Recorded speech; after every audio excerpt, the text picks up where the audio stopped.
Hello everyone, my name is... Wait, hold up. Okay. Hello everyone, my name is Loco, and welcome to a best of 3 series of StarCraft 2. I needed to check whether or not my audio was on, okay? A couple of days ago, I did cast some StarCraft 2 and my in-game sounds were... Anyways, spawning right here. Ooh, in the bottom right-hand corner, sending out an SCV already. We're looking inside of the main base of GuMiho. His opponent right here in the top right-hand corner of Torches, with the red Zerg drones, who we have none other than a Rogue. What are we doing? It's going to be a hatchery first here from the Zerg, but what are we doing with the SCV? What are we doing with this SCV? What are we doing with... Okay, yeah, we are going to send 3. Excellent. Now, I haven't seen GuMiho play too much yet. Ever since the new multiplayer balance patch went live, I did see him play a little bit of Terran versus Protoss, and he honestly played relatively cautiously. He just never really took a lot of chances, and honestly, never really looked like the way that he used to play for a long time, right? He used to be the guy that was, well, doing this sort of stuff, proxying battle cruisers and all kinds of dirty cheeses. Well, apparently we are gonna bring it back right over here on, well, at least the first map of the series. It's gonna be a triple Rex proxy. And Rogue has absolutely no idea. The first moment that he will notice that something is off is when he gets to the natural with this Overlord. Problem is, if the bunkers are already up, life could become very, very difficult. Actually, Rogue is extremely suspicious.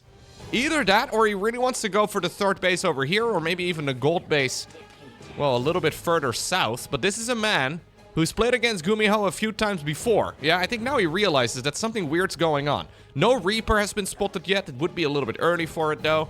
We have no command center on the low ground. And now, of course, the units in blue do pop up on the minimap. And he will indeed immediately pop down a spine crawler. Now, this will very much so be a rush for static defense. I think we have to pull the boys just to try and kill the bunker. Do you target the bunker down? No. Apparently, we are hunting the Marines themselves instead. So far, though, this is going well for Rogue. He is going to lose an Overlord. Not entirely sure why that one was rerouted over here, but honestly, it shouldn't matter all too much. It is going to get popped. Problem is, that bunker is never going to finish. Terran did lose 2 SCVs of their own. Now the spine crawler will be nearly done. 2 queens are out. This is a pretty much perfect hold from Rogue. As long as he gets that spine in position, which he will, there's about a 0% chance that GuMiho is going to be able to break up towards the high ground now. Okay. So, we built a command center at like 3 minutes right over here on the low ground. There will be some Marines waiting in the line of sight blocker, trying to see if maybe they can deny some further scouting here from the Zerg, but this is already massively problematic. Rogue, of course, did sacrifice a lot of economy for that, so he did lose some drones, he did have to halt mining. So, currently, worker-wise, he's finally caught up, but obviously that larva mechanic is going to be massively beneficial for him. It's actually not going to be a command center on the low ground, GuMiho even baiting me. Instead, what we're doing is the old-school approach to just make more stuff. There we go. We just keep pumping out the Marines, and we're gonna try and see if maybe we can attack that natural expansion of the Zerg, maybe even the main base of the Zerg, through the choke point that Rogue himself mined out. Well, he's gonna see it right now. I guess he's gonna give a little, yeah, a little welcoming gift right here to the Zerg, some golden minerals. Triple spine crawler is real nice, but this right over here is clearly not what Rogue anticipated. The main base is as good as dead already. Nothing that the Zerg is going to be able to do about it. He wants to sneak the drones to the low ground, I suppose. Yeah, now the Terran's going to be contained inside of the main. Bunker gets cancelled. It does open up an opportunity for some of those units to go down. Okay. Zerglings in the meantime, though, with the counterattack. I do quite like it. There are 3 bunkers up on the high ground, so that can be repaired. This has just become a very strange game. GuMiho's like, haha, I'm in your main base. And Rogue is like, yes, stay there. We will need to pull the SCVs to try and keep this around. Problem is, of course, the only Marine production is out on the map. So if GuMiho wants to defend at home, he's gonna have to send the Marines that he just produced, yeah, towards his own main base.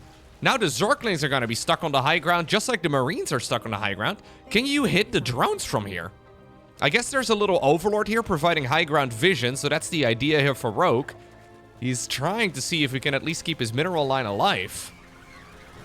But these are the good old GuMiho games that everybody knows and loves. What is happening? There's a bunker inside of the main base of the Zerg, or at least where the main base used to be, and he's trying to kill it with a spine crawler. I don't know if I've ever seen this before. I've watched a ton of StarCraft over the years, but I don't know if I've ever seen anything like this. Now, Rogue, after losing, or I guess before losing the spawning pool, but after he lost it, did create the opportunity for himself to, well, build a Roaches. Ravager Roach is going to be incredibly nice. Marines decide to go down to the low ground. Queens did save up a bit of transfusion energy. Now the other group of Marines is going to try and come in from the side. New Roaches are spawning. Is there enough for the Terran to break through? I don't think so. Oh, well, Baneling your own Overlord would be suboptimal, but no, there is not enough right here for the Terran. One of the strangest games of StarCraft 2 I've seen all year, especially considering we've only had the most basic units out, but it is the Zerg who gets the 1-0 lead.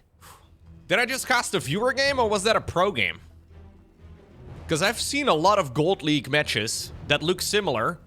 They just have like, maybe, I don't know, a fifth of the APM at most? That was weird. Very, very strange game. Rogue honestly managed that really well. I do feel like if you're GuMiho, executing a cheese like that in general against the top level Zerg is tough. But especially against Rogue, you're pretty much always on the back foot with strategies like that. Because Rogue is a... It's weird, because Rogue in my mind is a pretty cheesy player. He at least really enjoys playing the very abusive playstyles, but he doesn't really cheese much anymore these days. I know I've mentioned this many times before, but there used to be a meta where Rogue had the very best late game in the entire world. This is like maybe 10 years or so ago. Rogue's late game was considered to be the absolute best in class. What did Rogue do in that meta?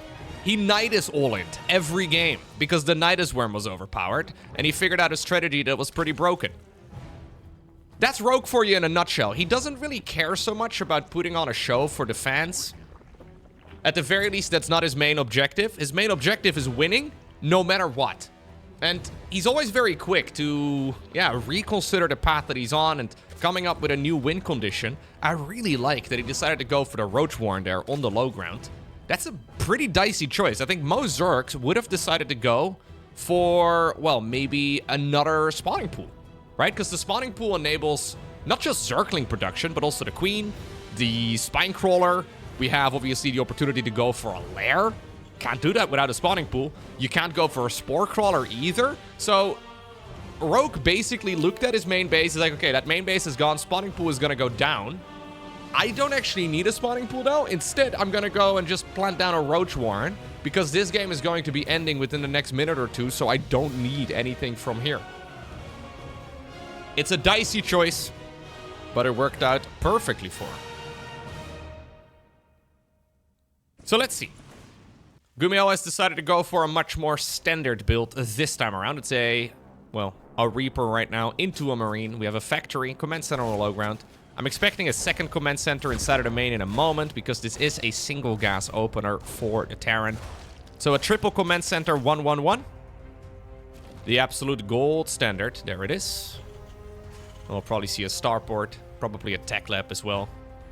To go for some good old Hellion Banshee. Although maybe he wants to go Hellion Banshee with speed rather than cloak. Maybe he wants to go, well, Hellion Cyclone?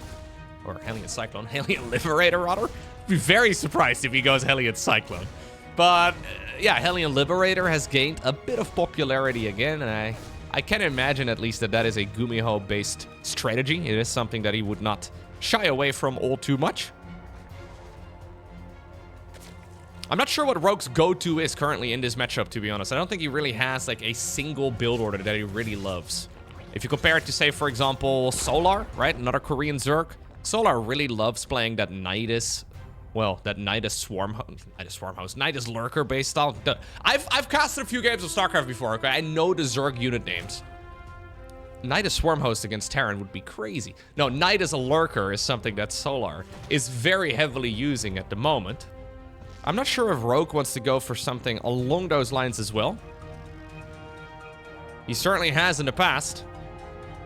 But I think I've seen him, yeah, in the late game at the very least, play a similar amount of Ultralisk Bane. Compared to, say, for example, the Lurker Nydus style that I just mentioned. So, it's going to be Cloak right now for GuMiho, though, so it's just a very normal start. Triple Command Center, 1-1-1. Hellion Banshee. We'll probably see Spores from the Zerg at about 430, 435 or so. Sometimes Zergs do like to push it a little bit more, but Rogue is going to see perfectly what's happening. Cheeky Overlord goes into the main base and we'll see everything. He's going to notice the green light as well inside of the tech lab, and that means that something is researching. He now sees a Banshee popping out. Doesn't mean that he's out of the woods just yet, but it does give him all the intel that he needs. I don't think you go in there, Gumi. No. There were some Zerglings already waiting for the surround. Rogue actually playing this pretty greedily now. Obviously, he's got a 1-0 lead in the series, but even though he's seen a lot, you never really know if there's, say, for example, a armory hiding behind the main base's mineral line. Ooh, was that mech? Oh, it is mech! Let's go! Well, now the armory does go down. I jokingly mentioned Cyclones earlier, or mistakenly mentioned Cyclones. Now I guess he has to go Cyclones. Okay. Rogue, though, what I was trying to say, skipped out on the Roach Warren, skipped out on the Baneling Nest, skipped out on the Evo Chambers. Ooh, it's because he wants to go Spire.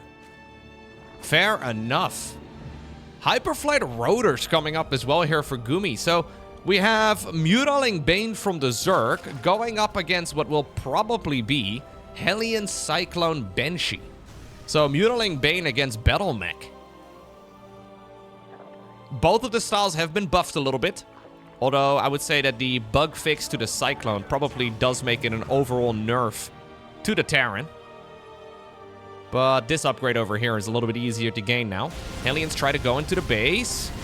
And this is why you generally are a bit hesitant as the Zerg to skip out on Roaches, skip out on Banelings up until just now. This is okay though. Still not cheap. Losing this base might actually be a little bit more painful. Yep. Cancel on the hatch. Nicely done by Gumi. The real question is, though, how much damage will the Mutas be able to do, right? So, yeah, GuMiho hasn't seen it, but I think alarm bells will probably start going off. He has seen the timing of the Baneling Nest, and he must have recognized that it's reasonably late. I would not mind seeing a couple of missile turrets going down here. He's got the engineering bay. Is it just for a planetary eventually? I don't think so. Mutas are coming. +1 air weapons. Researches immediately. So the +1 flyer upgrade. Hellion run by over at the third again. This additional group of Hellions is a very dead giveaway. Ooh. We're just locking players in here with us today. Yeah, now the Queens are body blocked as well. Ooh. This is a clear indication, though, that Terran does want to double down on mech. So many drones are dying. I think the initial 7 or so for an even amount of Hellions. I think that one was okay. Now it's becoming a bit problematic. Because with Terran mech, the Hellions are very much so mostly a mineral dump. Lock-on improvement is not yet done. A little bit of a preemptive scan there from the Gumi gods, but this game is going quite well here for the Terran. Banshees are zipping away using the Hyperflight Rotors. It doesn't make them quicker. It doesn't make them quicker than Mutas, but it certainly makes them much faster across the board. Well, here we go. How much damage will the Mutas be able to do? Not much. Zergling run by. Ooh, Baneling roll by even. All a little hesitant.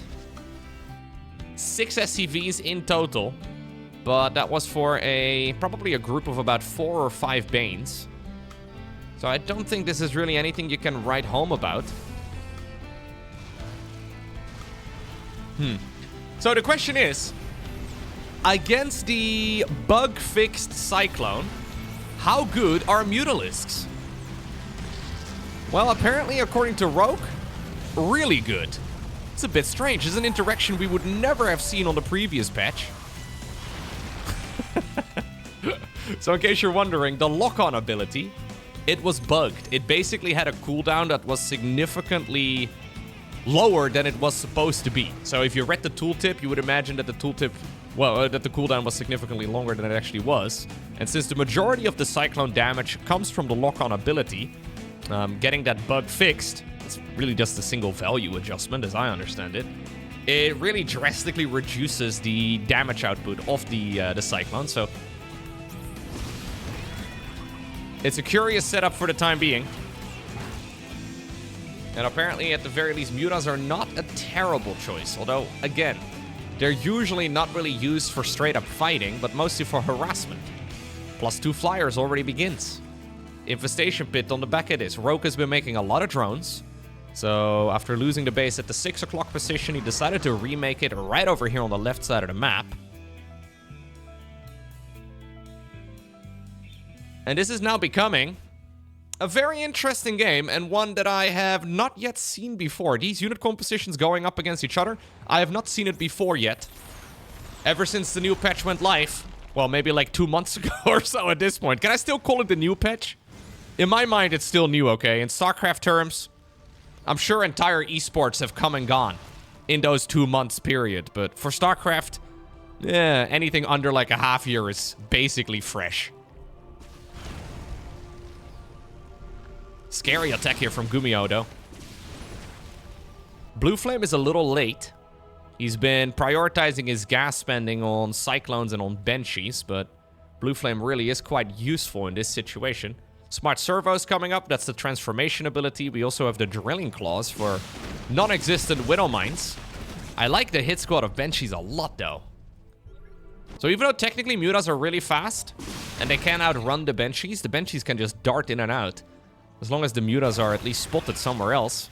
Ooh, not enough Banelings available just yet, although we have, okay, quite a few of them rolling through. GuMiho splitting the units here on creep against this type of army. Turns out we don't even need the Mutas. The Mutas are waiting for the Banshees to swoop in the top left. Right now, though, they will be spotted down south, and that means that the Mutas are going to be flying on over here, too. You can kill a base so freaking fast. Look at this. Oh, I love mass Banshee builds. They're so expensive, though, so GuMiho really doesn't want to lose them. So the speed here goes Mutas fastest, then Banshee with speed, then Overseer, I think.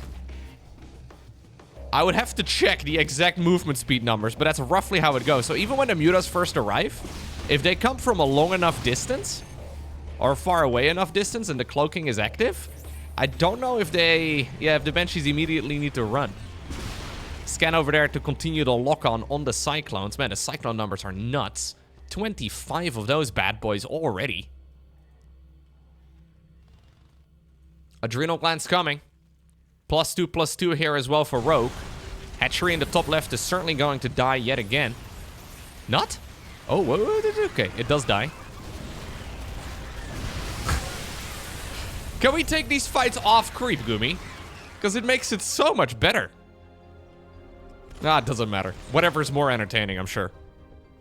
Yeah, and the Mutas just can't really box these units in very well. It's the Overseers that are the bottleneck here. No, I think the Overseers are faster than the Speed Banshees. Or at the very least, they took a shorter route.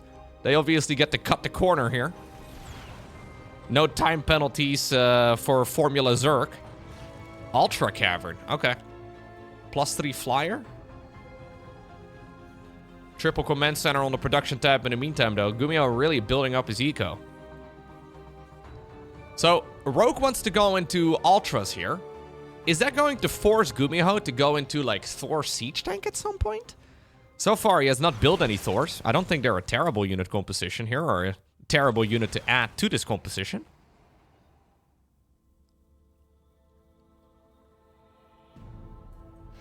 I guess they're kind of clumsy. I think it's one of those situations, though, where Rogue isn't really planning on going Ultras just yet. Maybe I'm wrong. But sometimes we see Zerg players play Mutaling Bane for a long time, and then suddenly appear on the map with like 15 Ultras. And if you're not prepared for it, Ultras just tear everything apart. Okay, I'm wrong. We're just going for a single one here, as the upgrades did start. +3 mutas are also kind of odd. We rarely see that.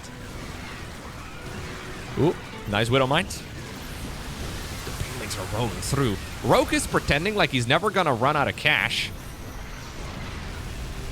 But I don't think this is that effective of a fight.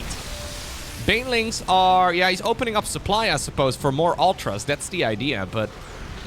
Banelings are rarely cost efficient against anything here other than Marines. And there's not a whole lot of Marines in this particular game. The losses on the Zerg are pretty drastic, but we are going to be able to maybe catch the Terran off guard here with a mass switch to Ultralisks. And right now is when GuMiho sees them for the first time. Cyclones aren't bad though, and neither are the Banshees. The Banshees, man. They're still going to town. But neither of them are here particularly bad against Ultras. As long as you have somewhere to run. Planetary on the low ground is really sweet. I wouldn't even mind seeing like an additional layer of a wall here for Gumi. I wouldn't even mind seeing double planetary. Because this is clearly a Zerg that is smelling blood. And as long as you can prevent them, I think you're that's reasonably okay. It's an interesting interaction though. Banshees against Ultras. Oh, Banshees actually do really quite well. Problem here that the Banshees have not really been upgraded much, so they're only just now getting the ship levels level 1. I wonder if they would have had like ship weapons level 2 already. How these fights would have gone. Mutas are still hunting down Banshees. Cyclones are using their lock-on ability right now to gain distance. Yeah, shutting down the Ultras. And I think Rogue, also a little bit surprised by this Terran army. He decides to go back to Mutaling Bane.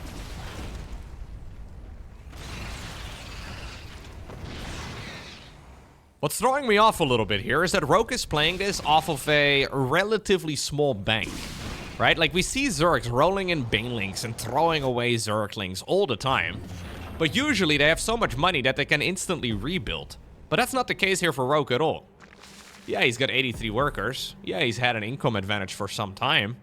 But I don't think you can really consider him rich. Resources lost-wise, GuMiho is winning with about 5,000 minerals and about 2,000 gas. A little less. Ooh, what's that? It's the unit that everybody tells me is impossible for Terrans to be made in the late game. Huh? Is that legal? We're building a Raven? How about Ghosts? I feel like Ghost would actually be pretty good here too, but Raven, I guess, makes a bit more sense. GuMiho is done, by the way, I think, with the orbital command situation. He's got 6 at the moment. Maybe he's gonna add a few more into the mix, but... This is a Terran now who will likely start stacking up some additional resources. Dude, I love the Banshees. I feel like we need more. At the very least, we need to continue upgrading them.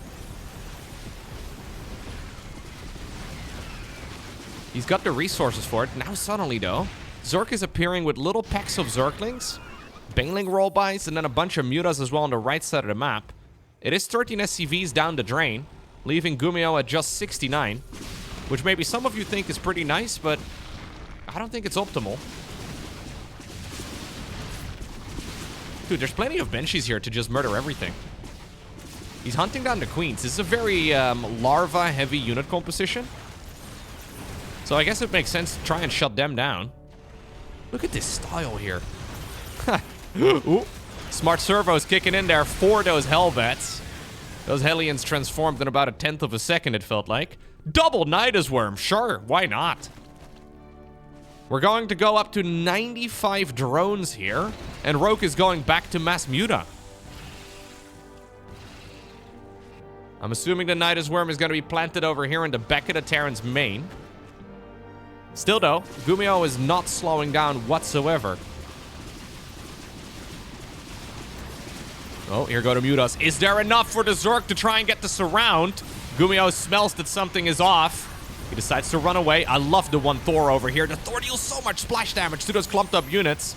Plenty of mutas available though to quickly get rid of it. There's the Nydus worms indeed going up, and this is gonna be an absolute pain in the ass for Gumi. because GuMiho wants to be aggressive. He doesn't want to go back. He notices it on the minimap right now, I would imagine, but is he even able to really deal with it? No. He decides to commit to the counterattack. Honestly, like 20 Zerglings in the main base is a disaster. These are fully upgraded links, and they deal an insane amount of damage. Did he not notice? Wait, he pulled the idle workers. No, he did notice. Okay, I was going to say, I thought he was going to try and react to it right now. All right. Looks like the Nydus over here will be taken care of. Scan also reveals some of the pesky leftover links. Mutas, in the meantime, though, are still around the right side of the map. Okay. GuMiho gets a little bit more time to breathe. But previously, right, he was on the Zerg's creep. He was sniping bases. Now he's all the way back to the good old main base. And I think that's already these two Nydus worms paid for. Rogue gets a little bit of time to be the aggressor yet again. Dude, the Banshees. 14 kills, 21 kills, 18, 6 on that one. I mean, the majority of them have died at this point, it seems, but... these may be the most cost-efficient Banshees I've seen in years.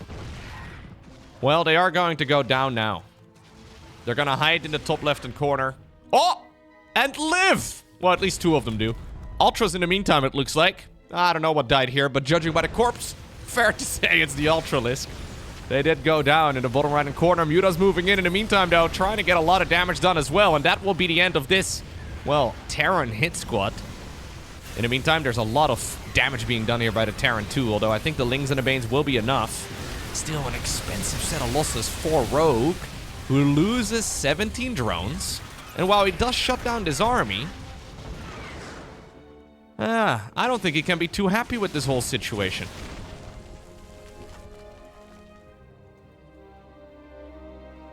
I think this will be the end for the Banshees. No? Really? Every time I think it's the end for the Banshees go back in for more. Give them a medal at the very least, okay? I don't know how medals work, but they deserve them. Wow. Valiantly dying as well for the Dominion. Okay, let's see. Where do we go from here? Now that the Banshees are taken care of, Rogue apparently decides to just be aggressive now. He has had the better eco for a long time. Right now he's, well, himself down to 69 workers, which, again, I know some of you think will be very nice, but usually Zergs want to be sitting at 80 plus. Orbital Command is going to die, though, and this is a Zerg army that is now starting to break through. GuMiho almost running out of space to run. Obviously, that Cyclone lock-on ability, the Hellbats, the kiting in general only works when you actually have places to maneuver to. Oh, here we go again. +3 flyer upgrade on those Mutas just makes them tear things down. Triple missile turret, no problem. Counterattack here in the meantime by Gumi. What a beautiful series. I mean, it's absolute chaos. It has been a bloodbath ever since minute 5 in this particular game, but it is a beauty. Who's gonna win this? Ooh, I'm always inclined to say Mutas are kind of but Rogue is getting a ton of value out of it.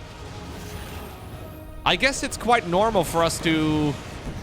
I don't know. Like, if we ever play Mutas ourselves, right? Maybe I should just speak for myself. Whenever I play Mutas myself... at some point, I will fly them over a little clump of Widow Mines and lose all of them in about 1 hit. And I guess if you don't do that, and it happens regularly as well at the pro level, if you don't do that, Mutas are pretty darn good. Oh, I love the scan over here. The scan to get that lock-on to its maximum duration. Oh, and that's 2 more Ultras. 3rd one on the ramp as well, going down. Problem for GuMiho. He is broke. He hasn't been able to mine much because of Rogue's very aggressive counterattacks. Yep, and because of it, he is unable to reproduce an army. So in the end, it is Rogue who obtains the victory. 2-0 over GuMiho, but honestly, both of these games really could have tipped into the Terran's favor as well. Brilliant series of StarCraft 2. I hope you enjoyed watching this. In case you're unfamiliar, I upload new StarCraft videos pretty much every single day to YouTube. If you could do me a favor, hit the like button down below and maybe subscribe if you want to see more.